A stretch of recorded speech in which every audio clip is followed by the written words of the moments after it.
I am so excited today to welcome on the very first guest of Tyromper's No Limit podcast. This is a man right here who I knew before I ever started this podcast, he was going to be my first guest. This is a man that I have learned so much from over the last 15 to 16 months. This is a man that has a network of 20,000 plus. He makes us all better men, better leaders, better husbands, better fathers. This is a man that doesn't just tweet about the right things to do, but he lives it day in and day out. This is a man that I'm just so honored to introduce here today. Mr. Stephen Marshall, AKA The Man's Life. Welcome and thank you, brother, for being the first guest on the pod, my man. Man, the pleasure is all mine. I couldn't be more honored to be your first guest. So, bro, I appreciate it. Looking forward to it. Oh, man. Well, thank you. When we get into it, let's get into it right away, man. Can you give us just a brief introduction, sort of, a little bit about yourself for people that might not know you, where they can find you and things like that? Sure. Stephen Marshall. I live in Lexington, Kentucky. I've been married for 24 years to my high school sweetheart, who I met when I shot her dad's barn windows out when I was about 10 years old. We started dating, 7, 8 years later, and been together. It'll be the 30th anniversary of our first date on New Year's Eve this year. So we've been together for a while. Got 4 kids from 15 to 11, 3 boys, 1 girl. I'm an attorney, and that's my day job and my full-time job. But I'm also on Twitter as @theman'slife, and I've got a website called themanslife.com, where my goal really is to help normal guys become better at being men. Most guys I know are good men. A lot of us need to get better at being masculine and being men. So that's me. Man, I appreciate it. And in the introduction, I didn't do you justice. You have a fantastic accent as well, my brother. I love the Kentucky accent. Having you on board. So I wanted to get into your childhood a little bit because, you do inspire me. You inspire so many other people to sort of live this masculine leadership life, be a great dad, pour in. When did this all start for you? Was it sort of a light bulb moment, or did your father emulate this, or? So my dad is fantastic. He's still alive. He'll be 73 this year. And he was a great father. And I never once in my entire life doubted that I had a father that loved me and had my back no matter what. Even when I was wrong, even when I messed up, he had my back and he loved me. That was never a question. And, that's a gift. I didn't earn that. I didn't deserve that. That was just luck, fortune, providence, whatever you want to call it. I was given that gift. And so that example always stirred in my heart. Look, I want a family, I want kids, and I want to be that dad. As I hit about 40 years old, around 2014, I just got restless. Life was very good, happily married, kids doing great. Fantastic job at a small firm where everybody's got about the same values, where it's very flexible. Nobody's looking over my shoulder to know where I am, where I'm going, what I'm doing. And so life was good, but inside I was just restless. I was ready for the next mountain to climb. I felt like I had things generally in order, generally on the right track, but just wasn't, I just needed something else to do. And so I started taking an inventory of life. And I started figuring out, all right, I've always been an athlete. I played sports. If you needed me to shoot or throw a ball, I could do it. Run, jump, all that stuff. Good at it. When you're 40 years old, who cares? Not a lot of value in that. And so the skills that I had didn't really translate to being good at being a man. If the stuff hit the fan, was I going to be able to provide for my family? I don't know. I didn't know how to hunt. I could fish a little bit, but I wasn't very skilled around the house. I wasn't very skilled with my hands outside of sports.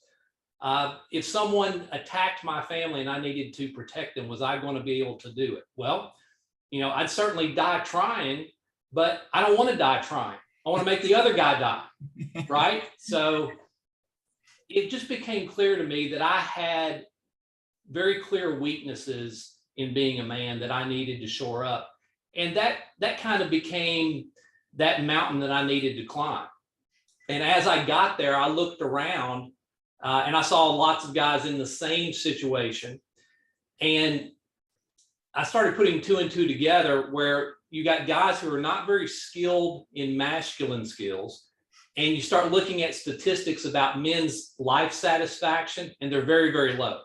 High suicide rates, high incarceration rates, high drug abuse rates, high depression, high anxiety, high obesity, all that stuff with guys not being happy and guys not being very good at being men. You put two and two together, it's like, all right, here's a solution. Let's help guys, along with helping yourself, get better at being men. And I think we'll have happier, more productive men, which leads to happier, more productive families, which leads to happier and more productive societies. Man, amen, fist pump. Yes. And that's one thing you really inspired me a lot on is, hey, a few years ago, you know my story a little bit, but, I had a good cushy desk job. I drove in the air conditioning to work every day. It was air conditioned at work. We ate donuts. And I just kind of found myself, okay, well, life's good and comfortable and easy. But man, I had a lot of anxiety, a lot of depression. I couldn't sleep at night. I had I was good at sports, but what did that really do? And so, as I kind of got older in life, and I admire your example so much, and I learned from it. I started jujitsu back a month ago or so, and I've gone with my dad. He's got big into shooting now and ARs and handguns. And so I've started to learn some of these things and some of these more masculine activities and leading your family in this way and continuing to grow and push yourself, I think is the only way that men can really thrive and keep going in our society where, let's be honest, it's just so comfortable for most of us. It's food's delivered to your door. Everything's just so easy. And unless we go out and seek that discomfort, well, we're just going to kind of keep, by default getting worse. Yeah. It's in the nature of man to solve problems. And so we're always going to look for an easier way of doing things, a more comfortable and convenient way of doing things. That's just who we are. And so I think it was just natural for society to kind of evolve into a more comfortable society. And, certainly when I get into my bed at night, I'm thankful that I've got a comfortable, climate controlled place to live and sleep. And so, like you said, we have to seek out discomfort. Otherwise, we're just going to turn into very, very soft people. And men throughout history, whether by our design or our evolution, whichever one you fall on that, it is inside of us to crave competency and to crave to be strong and to crave to be hard and tough and to accomplish things. And man, when you're like you and I were, just everything's cushy and easy, you're just not satisfied with that. And life's not good and you don't understand why.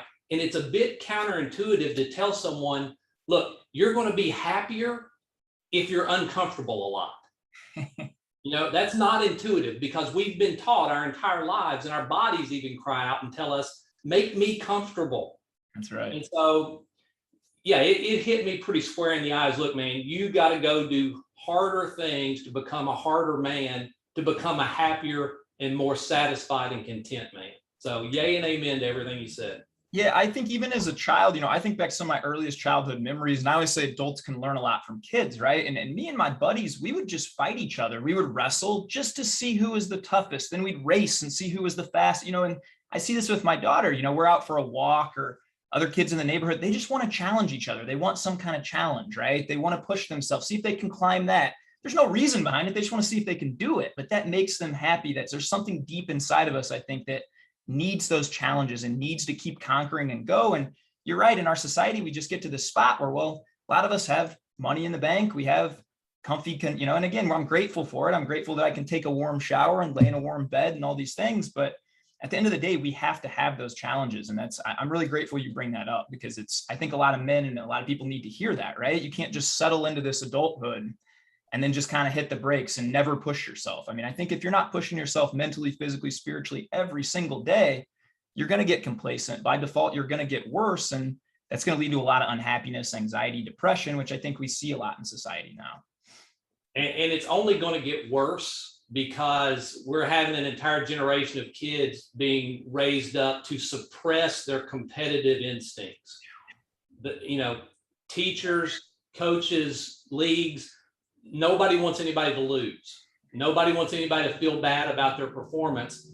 And so those who really push themselves are always encouraged to throttle back, not do quite so well. Don't make anybody look bad. And that comes from a place of good intention. And we need to care about people that are weaker, and we need to always try to pull them up. But that doesn't mean that we need to push down those who are trying to soar and fly high. And so that message of go after it, go get it, be the best version of yourself, that's going to be more important with each passing generation. There's a lot of wisdom in that right there. And I think only if you're your best self, I know at least for me personally, and for you, I'm sure I couldn't really help others up until I started to become the best version of myself. Right. And if I had never pushed myself and keep pushing myself, well, man, I had nothing to stand on then to help others and things like that. And so that's almost counterintuitive too, to say, let's keep everybody equal and everybody the same. Well, we kind of need some of those people to rise up, be leaders, so that we can help other people up along the way. It's a really good point you make. Bro, men especially need heroes. Yeah. We need people that inspire us, because, when you get to be an adult, the rat race can hit you. You're trying to make money, you're trying to provide for your family. You get 4 kids like I do, and life can turn into just kind of a limo service, taking kids to activities. And, you come home, eat a quick dinner, go to bed, do it all over again the next day. And that can become kind of mundane. And you can look up after 6 months and be like, man, what did I just do? And so men need heroes that will inspire them, that even in the mundane things of life, man, they are setting an example. They are inspired. They've got a fire within, and they can motivate the people around them. And so that causes them to get up early and work out. It causes them to stay up late and work on their business. It causes them to get a babysitter and go on a date night with their wife. Okay. It causes them to be a fantastic boss. Okay. And so in all those day-to-day activities, guys are going above and beyond to be the best that they can be, because they've seen somebody else do it. And so we've all got to take it upon ourselves, be the hero. Okay. Now, you don't have to be proud and arrogant to do that, but man, be the stinking hero. Somebody is going to be watching you. Somebody's going to be inspired by you. And the more guys that do that, that just raises the baseline for everybody. Everybody gets better, because the people that you inspire and that I inspire, they're going to go beyond us. They're going to be better. That's right. They're going to deadlift more. They're going to have kids that do greater things. Yep. Well, man, I hope that happens. That's that ripple effect. It's everything, right? Yeah, you can inspire one person that can inspire one person that can inspire one person. That's huge. Can I pivot from that here a minute? And this is something I'm really interested in, because you put out one tweet about 15 months ago, and this literally changed my life. And I journaled about it that night, and I kept journaling about it and kind of crafting this vision. And you talked about just making some mundane things special. And that's one thing I've always admired about you is, you'll just snap a quick picture, hey, this is me and my family. We're playing this game outside. It's a mat, you're always doing these activities, leading your family. And you put out this tweet that said, a man should lead his family on adventures. That should be part of what every man strives to do.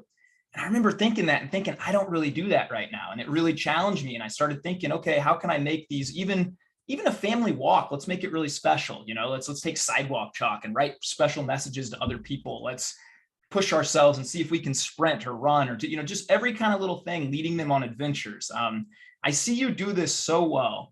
And, you have 4 children, and I see, your work-life balance, you date your wife, you're really passionate about keeping that marriage good. You seemingly do it all. Can you kind of give us some best tips, advice, routines, habits that you have that you kind of are able to pour into everything seemingly?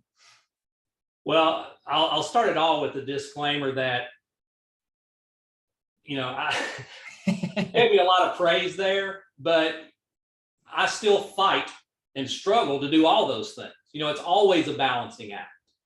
And it's a biblical principle that as soon as you think that you've got things under control, be careful, you're going to get proud and they're all going to fall apart. And so, I'll clearly acknowledge that I strive to do all those things. And sometimes I've got the world under control, and sometimes it's like, man, all right, you better get your act together over here. So amen to that. And that's I start every day by praying more of Jesus and less of Tyler. And that's, the moment you think you got things figured out, that's when the enemy sees you. I'm a firm believer in that too.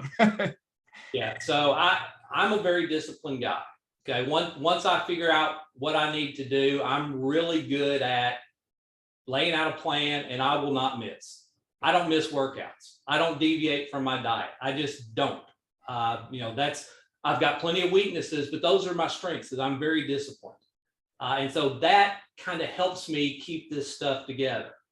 I figure out what our kids' schedules are, figure out what my wife's schedule is, figure out what we need to do, figure out a plan, and go do it. And that sounds very simple, but that's just kind of how I operate. And I set up things in my life, structures that help me get there. For a decade, I've taken cold showers. For a decade, I've done intermittent fasting where I don't eat for anywhere from 16 to 18 hours a day. Now, those things don't guarantee any success, but they're things that, if you will keep to them, create a discipline that allow you to do what you need to do in big areas. Okay, so it's much easier for me not to take a nap and to go do something with my kids, because I do things like that on the regular. I keep myself disciplined on the regular. When you're a dad, time to yourself, you better protect it, you better create it, otherwise it's not going to exist. But there are times when you don't need to protect that time to yourself. You need to give it away. You need to give it away to your kids. You'd like to sit down and read a book, but your kids want to play basketball. Well, man, most of the time, go play the stinking basketball game. Okay, you get one tour of duty as a father.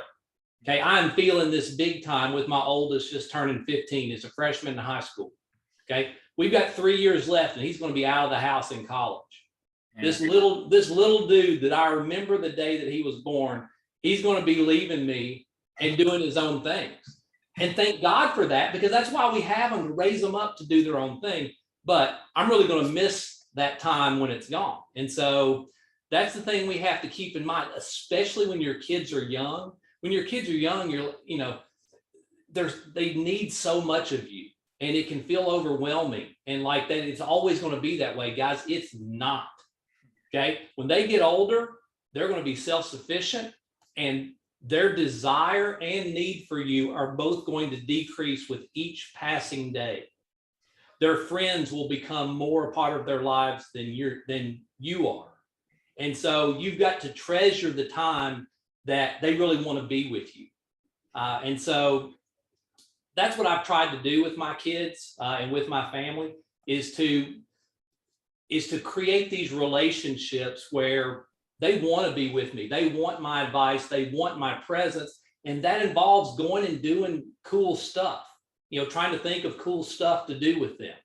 And I'll tell you, I'm not the most creative guy. Okay. I'm very comfortable just hanging out. Well, kids don't necessarily like that, especially when they're young. They've got tons of energy. They want to do fun, cool stuff. So as a dad, you got to figure out fun, cool stuff to do. Taking trips all over the place, or just taking those daily walks and making them very cool. One of the things we used to do at our house, we had more Nerf guns and stuff than any family should be allowed to have. I mean, I'm surprised ATF didn't come and try to, commandeer all our stuff. But so we would lay it all out, divide up into teams. One team was the Navy SEALs, another team was the terrorists. And the terrorists occupied the house, and the SEALs had to go through and clear the house of the terrorists. And man, that was the most fun things that we ever did. My kids talk about that to this day. And so it's just a matter of, being creative and trying to think of cool stuff to do. And at the same time, especially if you got boys, if you can make those cool things masculine activities, that train them in protection and thinking about things like that, then all the better. So that's a long-winded way of answering your question, but I've tried to create a disciplined life so that I've got time to hang out with my family and lead them on adventures and do cool stuff with them, because I know that that stage in life isn't going to last forever. That's so much wisdom in there. I think for me, when I was working at the bank, especially now, it's a little different. But for me, I've always had to, hey, I got to wake up about an hour before my family. Like you mentioned, getting your time and that discipline to do it. And people will ask, well, that alarm goes off at 5:05. I don't feel like getting up. I don't care how I feel. That's just what I tell you. You're not going to feel like getting up. Probably 8 days out of 10, you're not going to feel like getting up. You just got to learn to ignore that and just get up and do, right? Man, what you said, you just described manhood, right? You just described being adult. Boys have to have other people get them up, tell them what to do, argue with them, fight with them, persuade them, cajole them to do what they need to do. A man figures out what he needs to do and he does it. Simple as that. Whether it's getting up early, staying up late, whatever. A man does what he's supposed to do. And so when a boy starts doing that, that's when he has earned the title of man. And unfortunately, there are too many grown-ups that don't do that. But that's why we're here, right? Is to help them do that, not to look down on them or, to beat them down for it, to say, hey, I've been there. Right. Because I was there for 34 and a half years probably, where, hey, my morning routine was snooze until the last possible second, then play on my phone, read about the news of the day, get really stressed about it, complain to my wife and daughter about that I had to go to work, and then go eat a bunch of crap food, come home, complain about my day. That was just normal for me. I think that's normal for a lot of guys. And so if there's anybody listening to this today who maybe you could give, they say, I'm just not a disciplined guy, Steven. This is the path I've been, I'm just not this or not that. Is there something you could maybe tell them that would resonate with them, how they could flip that switch, how they could kind of turn that around? Yeah, I've got this book that it's 36,000 words, and I've been trying to figure out the best way to get it out there. It's called Manhood and the Hero's Journey. And it's got a big chapter on that very topic. And there's a number of steps that I list out in there, but it starts with, do you really believe that this thing's important? Okay, whatever it is that you're wanting to do in your heart of hearts, if you're standing before God or whoever, would you say this thing really is important? Because until you believe it's important, you're going to find an excuse somewhere along the way not to do it. Okay. And so that's the first step, is, do I believe this is important? Not, do my friends think it's important? Not, is my wife telling me it's important, or my pastor or whoever? Do I believe it's important? And so until you believe it's important, all the other systems or tips or tricks or practices you try to put into place, they're going to fail somewhere along the line, because it's simply going to get hard and you're going to decide you don't want to do it. So you've got to, at the very beginning, decide, do I want to do this thing? Do I really believe that I need to get stronger? Do I really believe that? Or is that just something that these guys on Twitter are telling me I need to do? Do I really believe I need to lose 15 pounds? Whatever it is, insert your own goal. It starts with, do I believe that it's important? And if it is, then you can start putting strategies in place and outlining a plan. Okay. The second step from it, once you believe it's important, you've got to believe in the steps of the process. Okay. So you want to get stronger. All right. I'm going to start getting up and working out, doing strength training before work. Well, guess what? You're going to have to believe in that part of the process too, because when that alarm goes off at 5:05, you're going to say, well, you know what? I can work out after work. And then when you get home from work and you sit down on the couch for a second, well, you know what? I can do it later. Or, you know what? I really don't need to work out this many times a week to get stronger. I can just do it 2 times a week, so I can put it off until tomorrow or the next day. So the first couple of parts of all this is, you have to believe that it's important. Not only your goal, but your plan for getting there. You've got to believe that that's what has to happen to get there. I love that so much, man. And a lot of the guys that I start to coach, that's my first step with them. And I'm glad you said that, kind of reaffirm, is, hey, you got to know that why, and it's got to be for you. It can't be that I want to lose so my wife views me better. It can't be so that my dad's proud of me. It has to be deep inside you. So I have them journal about that usually, is why this is so important to me. Then I'll have them put it on their bedside table. That's the first thing you should see. When that alarm goes off, you're looking at that thing right there and you're saying, this is why it's so important to me, you know? I just think that's wonderful, man, because if you don't really believe it and you don't buy in, like you said, our minds are kind of designed to seek the comfort, seek the ease, give us the excuse, you know? And if you don't have something deeper in you, well, then you're always going to find that excuse. I did for 34 years, you know, I'll start tomorrow. I'll start Monday. I'll start next month. The New Year's coming. You know, there's always a reason, you know? Always. Yeah.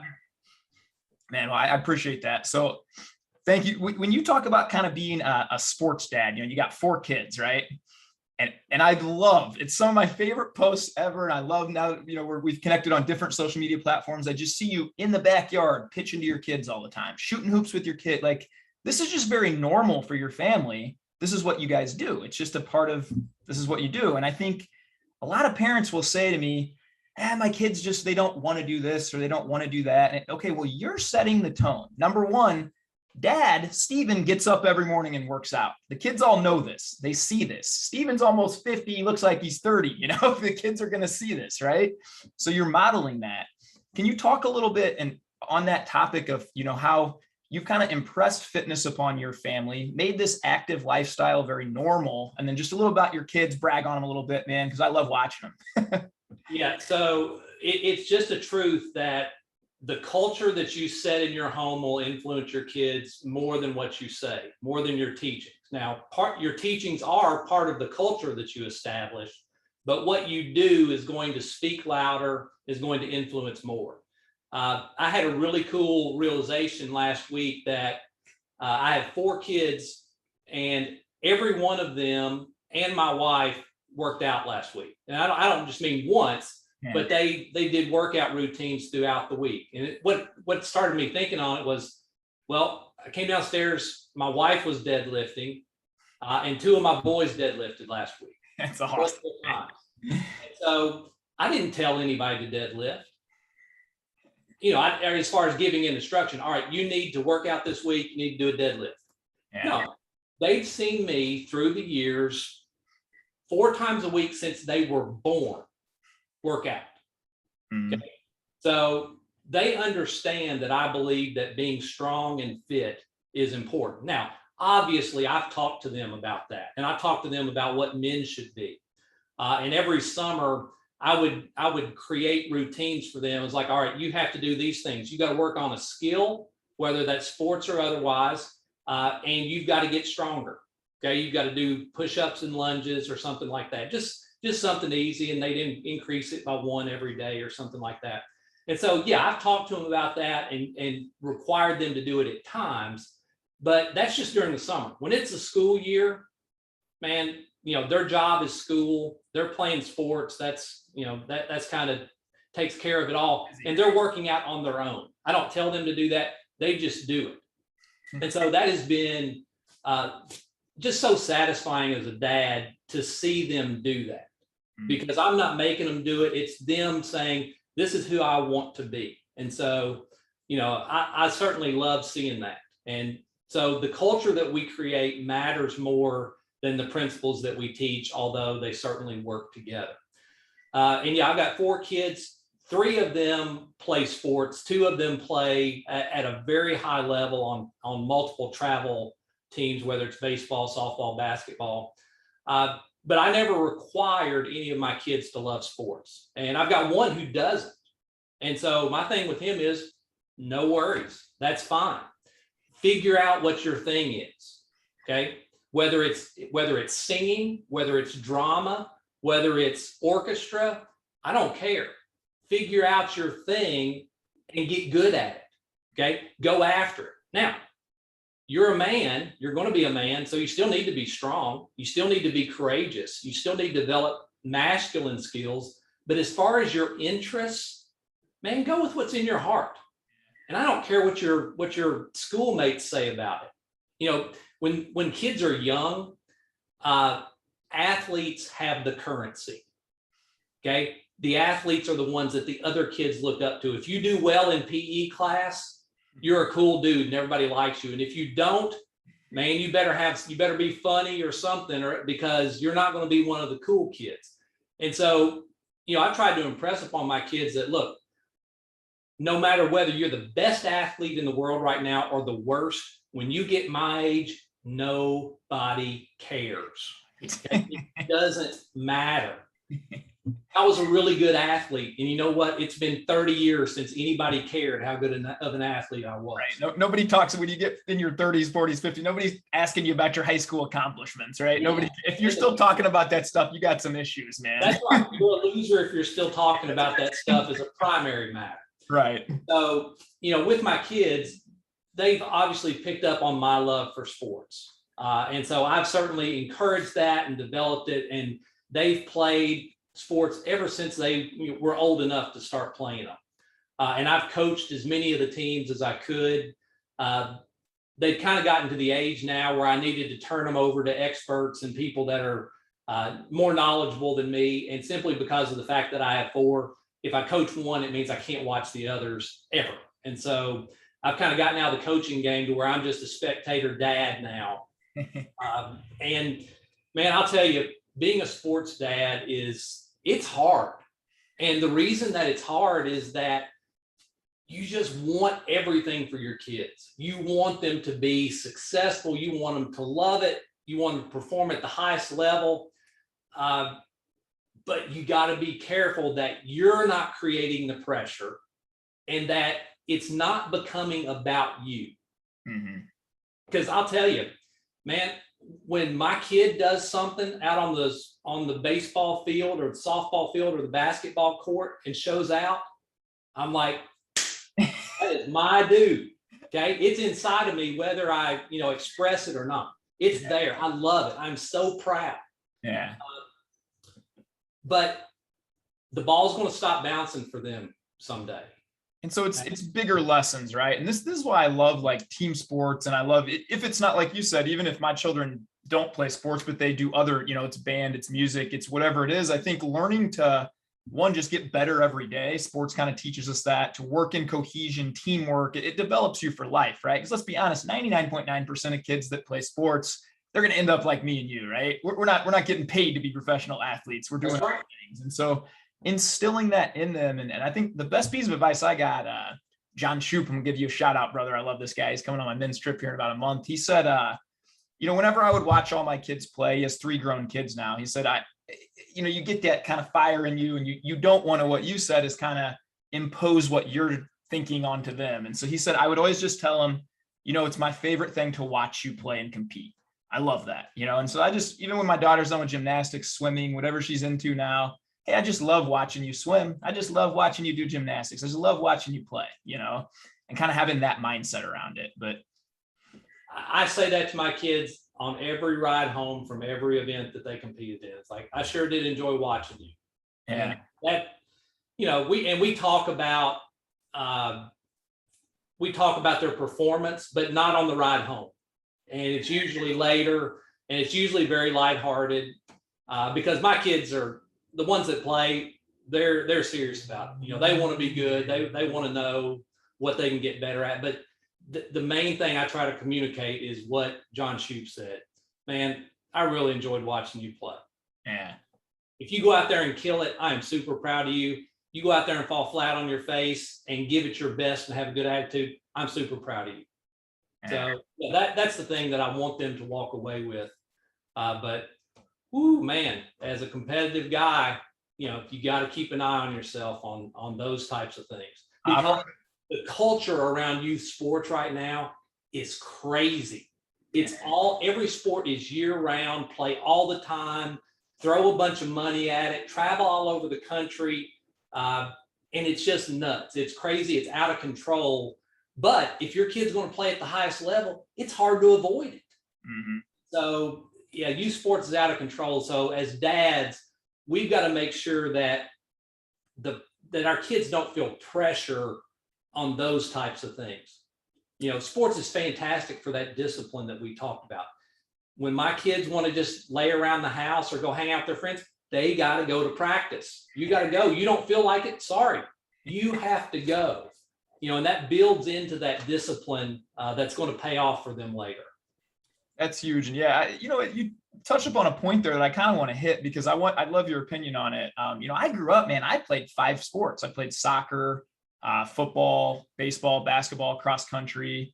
And, whatever season we were in, we were playing. It wasn't like this crazy. And then I remember, you get into high school and you kind of have to narrow it down and pick. Now, man, I'm talking to some dads and parents out there, and their kids in 5th grade, and they're having these coaches tell them, oh, he can't play this other sport. He's got to commit to travel baseball year round. And it's like, one, I don't necessarily know if that's a great thing, because I see some burnout. I had a nephew who was just fantastic soccer player. One of the best soccer players I've ever seen, just killing it from the time he was in 3rd, 4th grade. But he played on all these travel teams, did all these things. He went D1 in college, and then he ended up quitting a year or two in. He just said, I was so burned out. I've been doing this my whole life, And for me, I think I still play basketball to this day. I still play tennis. I still go throw the football around. I still, kick a soccer ball around. I'll do all these things because I think I had some of that balance, right? And then you talk about the other aspect, injury prevention. I don't necessarily know that it's so good for kids to just be so specialized their whole life, So can you talk a little bit on that topic, how you avoid some of that as a dad and a parent? Yeah, it's incredibly difficult these days, because I was like you. When it was basketball season, I played basketball. When it's baseball season, I played baseball. When it's football season, I did that. Played tennis in high school. So we just moved from sport to sport to sport. And as I got into high school, there may be some overlap, here and there, but nothing was year round or anything close. Mm-hmm. Well, now everything is pretty close to year round. Most of it's not quite year round, but most of it is 9 months out of the year. And so with 4 kids, we simply logistically can't play everything. And so I've basically told my kids, all right, you got 2 sports. Okay, between 4 of you, mom and dad can figure out a way to get you all to 2 sports throughout the year. And so they've kind of figured that out. And that keeps them from, getting completely burned out in one sport. There's no doubt that the statistics on overuse injuries are through the roof compared to what they were, because kids are, playing one sport, like baseball especially. These kids, arm injuries from overuse is just, most coaches consider it just part of the process now. And there are, some limits on it that coaches have to follow to make sure that kids don't get overuse injuries. And some coaches are better about it than others. Man, you get some of these old school coaches that have been coaching for 40 years, and they're like, what are you, a bunch of pansies? they will throw a kid's arm off, not being malicious. It's just they're from a different time when people pay attention to those things. So yeah, as a dad, you've got to be very careful about that. The other part of it is, especially if you've got a good player and a good athlete, you want to keep their options open. Okay, because my 14-year-old right now, he decided at 11 that he didn't want to play baseball anymore. And so, okay, if you're sure about this, you've given it a good faith effort. You've played since you were 5. You're now 11, don't want to play it anymore. All right, that's fair. Mm-hmm. Well, he's 14 now, and he wishes that he'd played baseball because he wants to go out for the baseball team, and because all his friends are doing it. And, the game may have passed him by. I don't know. And so if you can keep those options open by playing as many sports as possible for as long as possible, man, when you hit high school, you've got your options. Yeah. You can still play those things. You can figure out, all right, all my friends are doing this and I want to do this, I'm going for it. Or, I've decided that I really like this better than that. Well, you still got that option to do it. So more sports keeps your options open. Good piece of advice. One thing that you mentioned, I don't know if you've ever had to personally deal with this, but what would you do if one of your child, a coach is kind of directly telling them something that maybe you just don't fundamentally agree with? How would you kind of go about that? Or have you ever had to deal with anything like that? Yeah. And so my response on that is going to depend on the level of importance. Okay. So if we're talking about, on one end of the spectrum, he's telling my kid to do something immoral. Yeah. Now I'm going to tell my kid, look, don't ever do that. I don't care what he says. Okay. And then I'm going to talk to the coach about it. If it's something on the other end where maybe it's a mechanical, fundamental thing that the coach teaches it one way, I would tend to lean a different way. Then I'm going to say, look, when you're at practice, you need to work on it like he does. And on our off time, we're probably going to work at it a different way. So the main things, though, are especially on minor issues where reasonable people can disagree, teach respect for your coach. Okay. Because your child is going to have teachers, they're going to have bosses, they're going to have people in authority over them that they need to learn to give basic respect to. And when they're under them, then, they need to follow what they say. That's part of the gig. Okay. So especially on minor matters, I'm always going to teach them defer to the coach, do what the coach says. Now, if it gets over into verbal abuse or, things that will affect them in a more permanent way emotionally, then, that's a different story, and some disobedience or rebellion or some pushback is probably going to be in order.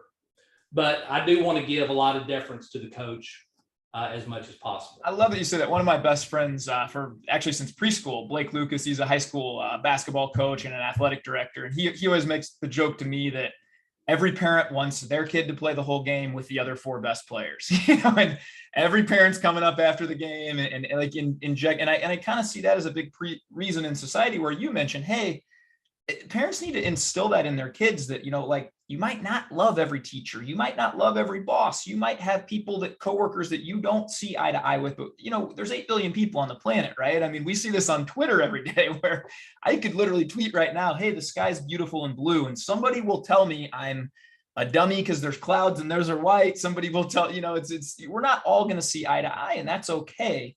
So I think using it as a bigger lesson, kind of how you talked about, to instill that into your kids. Hey, we don't all need to kumbaya and agree on everything. We can have that mutual respect and still learn from them. I learn from people I don't agree with on everything all the time, right? It would be weird if we all agreed on everything. And I think that's kind of lost on society right now where, man, people put themselves into this camp or that camp. And boy, if they don't vote like I do, or they don't this or that, well, then they're out. And it's, I learn from people on Twitter and in real life every day who they're atheists. I'm Christian, but I still can learn some of the principles, stoicism, some of the things that they might have. I've had a couple people tell me that eating fruit makes you really fat. Well, I eat 6 pieces a day, man, and I ain't fat. But I could still respect that person, agree with them on some other issues. And I think that this is the part that I was kind of hoping to get into with you, because it's such a bigger issue of, hey, just because you disagree with a coach, a teacher, anybody, we can have that mutual respect. And we need to train our children like that, to learn to respectfully disagree and to learn to be productive members of society and not just need to go run in a closet because somebody disagreed with you on something, right? Or get a safe space or whatnot. Basically every person that we encounter has something that we can learn from them. I mean, that's just a fact. And people that are mature will recognize that, and they'll carry themselves accordingly. Now, that person may be such a turd that you can't ever get to the place where you find the thing that they can teach you. Okay. But I think it's a healthy attitude for all of us to carry that. Look, we don't know everything. Other people have perspectives that we don't have. And if we'll pay a little bit of attention and get past the stuff that annoys us, we can learn something from them. And so, all of us would say yes in theory and teach our kids that, but not many of us do a very good job of actually walking that out. And it's a hard thing, and I'm not here to suggest that I do it perfectly or even very well, but it is something that we do need to live, because, man, it's especially important now with social media, like you said, putting us into camps and really creating a situation where it's very easy just to write people off based on their opinion on whatever.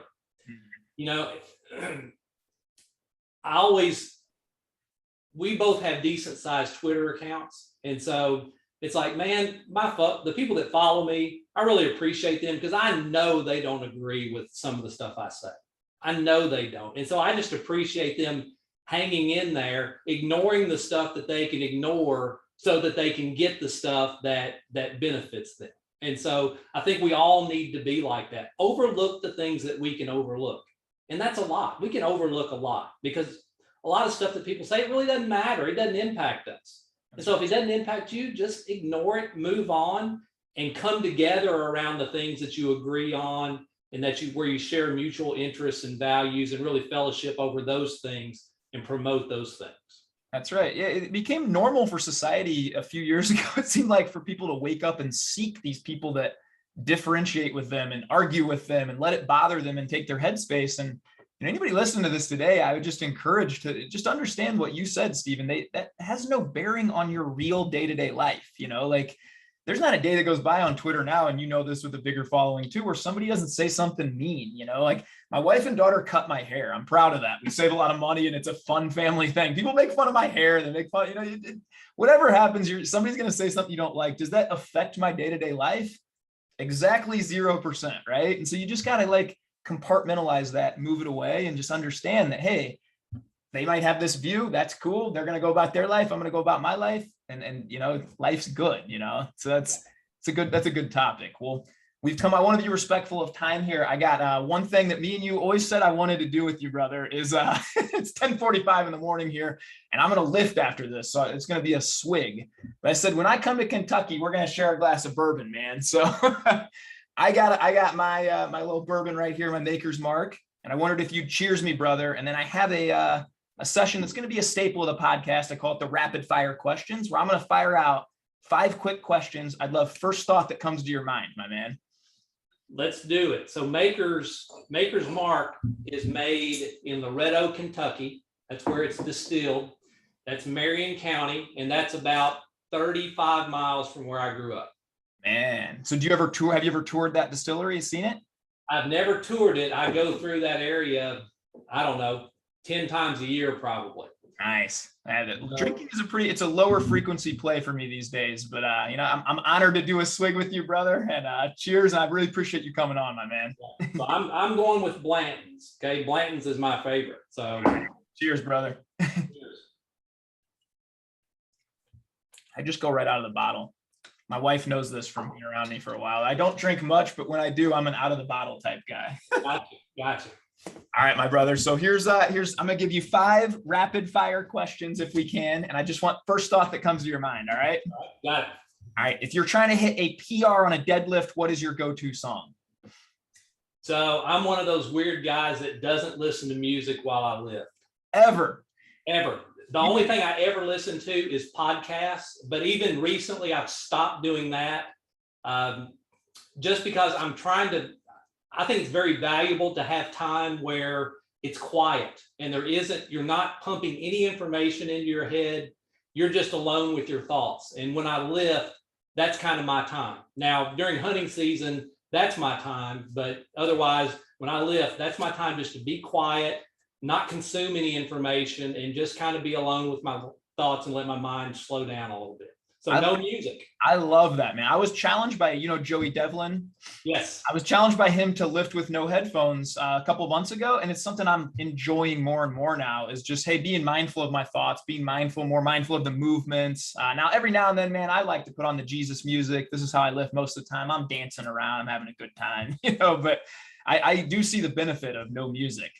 Yeah. I love that. Well, and part of that is I'm 47. I'm not a competitive power lifter, so I'm not too worried about reaching my highest lift, because there's no doubt. I mean, the research shows music will bump your lifts up. Yeah, I believe that. I'm a big believer in it. It's just, I don't care anymore. I want to stay really strong for a 47-year-old attorney. You're accomplishing that too, and I'm with you on that. I'm not trying to be Thor, break any records, man. I just want to be strong for myself, my family. That's kind of where I'm at too, man.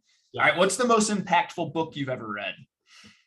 Oh man, so this is going to be a whatever day of the week answer. Boy, I'm going to give you the most recent one, and it's the one I've been talking about a lot on podcasts lately, is The Comfort Crisis by Michael Easter. Just released in May of this year. And the thesis of the book is very close to what we've talked about today, is that society's too comfortable. We have a crisis of too much comfort, and we need to seek harder things in order to have a better life experience.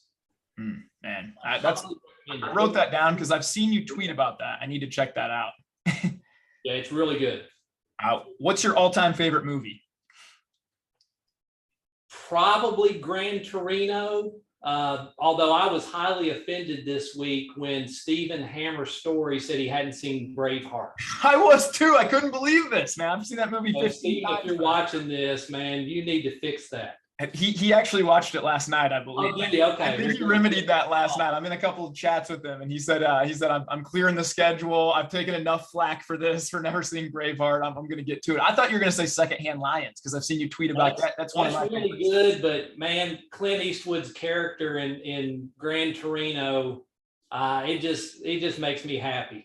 I love them. I love movies where they present masculine men, and he certainly was that. He had his flaws, and those were made clear by the movie, but he was a masculine man who did masculine things, and so I just love that movie. That's very on brand for Man's Life too. I love that, man. What's the biggest fear in your life, Stephen?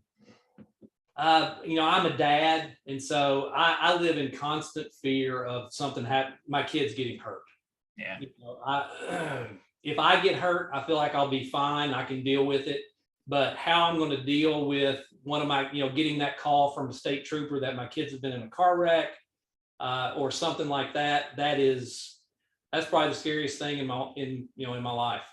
I agree. That's something you don't realize until you become a dad. I remember when I was maybe 17, 18, I did something very foolish. My dad got a call late night, and my father is a great dad. And I remember taking a walk with him the next day, and he said, "You won't understand this until you have kids of your own, but that's the scaredest I've ever been in my life. And we're going to, I don't care if it's 3 a.m. I don't care what it is. I don't care if I have to get up in an hour. You call me and I'll be there. I will never, it's one of those kind of come to Jesus moments between me and my dad. And I remember, and now that I have children of my own, boy, does that resonate, because you can do anything you want to me. You can say anything you want to me, but boy, when it's your kids, it's a whole different level, right?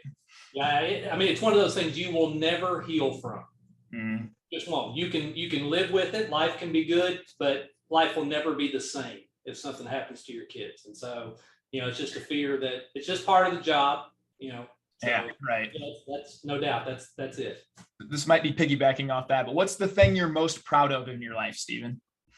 My family, no doubt about it. I go to bed every night, and when my head hits the pillow and I get real comfortable, the first thought to my mind is, God, thank you for this woman laying beside me and these 4 kids that are in my house. Like I said, when I was a kid, my dad was great, and I knew I wanted to have a family. And there was a time we went for close to a decade where we didn't know if we were going to be able to have kids. We were having trouble having kids, and then it was actually a very minor fix. And once we got it fixed, man, they came, 1, 2, 3, 4. So 4 in 4 years then. Yeah, it was a real question whether we would ever have kids or not. And so, when I have 4 healthy, happy, well-adjusted, fantastic kids, and, the best woman I know laying beside me, I am so thankful for that and so proud of it, and so that's why I share pictures of them and all that stuff, because I'm very proud. That radiates through you, man. I think that's something that's always resonated through me too, is that's just definitely your pride.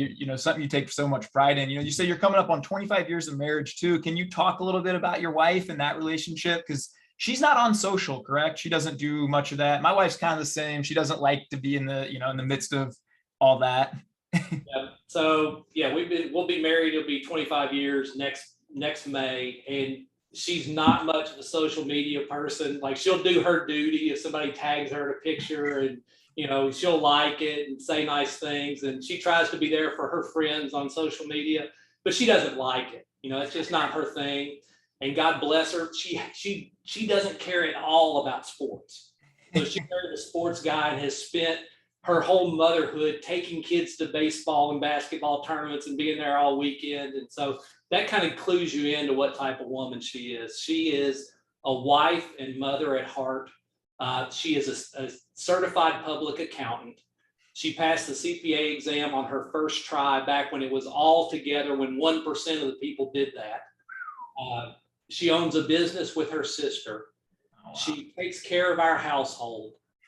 And she is the glue that keeps our family together. One of the things that, I don't know if other guys recognize it, but I recognize is that if she wasn't there, my relationship with my children would be so different because we're a family. And she is such a force in keeping us together and in our relationships that if she were gone, man, everything would be different, everything.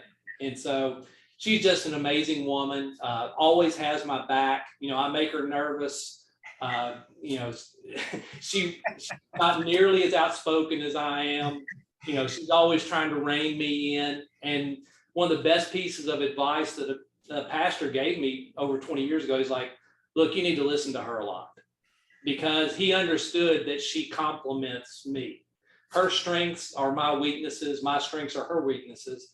And so we just fit together very well. And she's beautiful to boot. So, I'm very grateful for her and for us. I feel you deep in my soul on that one, everything you said. And one thing I'll touch upon on that too is, some of the pushback I've gotten from even some friends that used to be friends and some things like that is, oh, you're talking about this masculine and guys should lead, and that's so disrespectful to women. And, my wife is the first to jump in and say, I love this version of my husband. He cherishes me now and this, and it's yin and yang. And, when I hear you speak about your wife, such a complimentary way. And there's not a week that goes by where I just don't sit my wife down at least once and just say, my goodness, I love you. I know you do 100 things a day that I don't even see. You are the glue. You wear 1,000 hats. You wear them all so well. My heart bursts for you. I couldn't love any woman any more than I love you. I wouldn't trade all the wealth in the world for you, anything, and I see that coming out of you too. And what's your kind of response, or do you ever get any pushback of, the masculinity type stuff from anybody, or, what's kind of your response to that? Yeah, I get it from time to time. And my response is that what I'm trying to do is make men better at being men. And when they are that, they're going to be better husbands and they're going to be better fathers. And the beneficiaries of that are going to be the women in their lives. Okay. My wife's existence as a wife and mother is going to be better if I'm strong, courageous, and skilled, and I'm connected to other men. My daughter's experience as a young girl is going to be better if I'm that kind of man. And so, very simply, when men thrive in that way, women and families thrive. And so if you care about those things, you're going to want men to be good at being men.